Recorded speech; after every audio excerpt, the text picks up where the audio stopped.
ఏ joke check Nihal 5-6,000 మిగులుతుంది నాకు. దాని నుంచి నేను కోటీశ్వర్ ఎలా అవ్వగలుగుతాను? ఇవన్నీ సినిమాల కథలే. సినిమా స్టోరీ కాదు గానీ ఫినాన్షియల్ ఇంజినీరింగ్.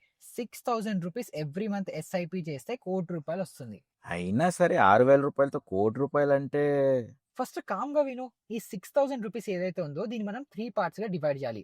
దీంట్లో ఫస్ట్ 2,000 ఏమో లార్జ్ క్యాప్ ఫండ్‌లో ఇన్వెస్ట్ చేయాలి. ఇది కామ్‌గా, స్టడీగా, సేఫ్ రిటర్న్స్ ఇస్తుంది. అండ్ దీన్ని లాస్ట్ 5 ఇయర్స్ రోలింగ్ రిటర్న్స్ చూసుకుంటే కూడా 14-15% ఉంది. అంటే స్లోగా సేఫ్‌గా గ్రో అయ్యే టైపా?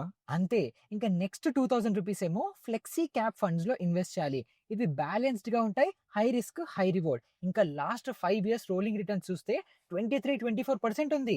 ఓకే. మరి మిగిలిన 2,000 ఏం చేయాలి? ఆ లాస్ట్‌ది స్మాల్ క్యాప్ ఫండ్‌లో ఇన్వెస్ట్ చేయాలి. రిస్క్ ఎక్కువ కానీ రిటర్న్స్ రాకెట్ లాగా వస్తాయి లాంగ్ టర్మ్‌లో. అయితే ఈ మొత్తం 6,000 ఇన్వెస్ట్‌మెంట్ ఎన్ని ఇయర్స్ చేస్తే ₹1,00,00,000 వరకు అవుతుంది? ఎవ్రీ ఇయర్ 5%తో నీ ఎస్ఐపి అమౌంట్ ఇంక్రీజ్ చేసుకుంటూ 20 ఇయర్స్ ఇన్వెస్ట్ చేస్తే 1.23 క్రోర్ వస్తుంది. అంత సీన్ ఉందా? అయినా ఈ 20 ఇయర్స్ తర్వాత ఈ ₹1,00,00,000 వాల్యూ 20 లాక్స్ ఉండొచ్చు. అంతే కదా? 20 కాదు, కరెంట్ డేట్‌న 40 లాక్ ఎంత వాల్యూ ఉందో అంత ఉంటుంది. సో మీకు కూడా ఇలాంటి ఎస్ఐపి క్యాలిక్యులేషన్స్ ఇంకా ఏదైనా కావాలంటే కింద కామెంట్స్‌లో చెప్పండి. నెక్స్ట్ వీడియో దాని మీద చేస్తాను.